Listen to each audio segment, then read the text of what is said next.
last year, ito yung senaryo nung pagbabakasyon ko noong 2023. At least nakikita ko yung mother ko ay nakakaupo pa siya at lubos pang nakikilala kaming lahat. Kaya parang madudurog ang puso ko dahil talagang ang kanyang hikbi ay sobrang emotional. Ngayong 2024 vacation ko, sinurprise visit ko ang nanay ko. Pero ang hindi ko alam, ako pala ang masusurpresa sapagkat hindi na niya ako kilala. Yan lang kaya na yung malak. Ano daw? Ano na? Wala. Sino ba? Ano mo? Sabi ko makaasa, alabang apo dyan na ano? Ha? Alabang apo? Baba. Oh.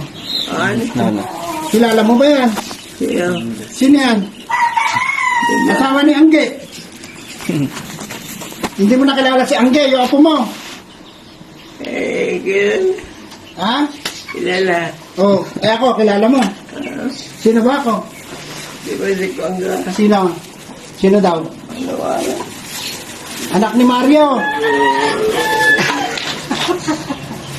Umiyak ka na naman. Anak ni Mario. Kilala mo ba ako? Kilala mo ba ako? Sino ba ako? Ha? Kilala ko eh. Sino? Sino kilala mo? Sino nga?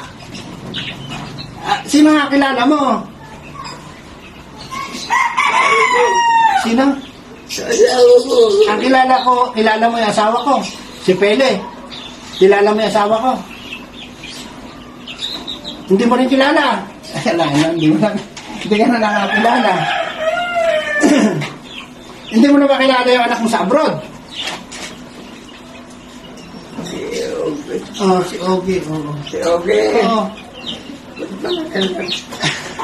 Di ba yan? Ano na? Oh, hindi mo kilala yun. Eh, asaan ngayon yun? Asawa ko. Sa abroad. Eto na nga ako Umuwi na ako. Hindi pa. Ano alam mo? Yung sino ba isa pa? Nasa abroad mo anak? Yung bunso? Wala. Sino? Sino daw? Kailangan mo tubig.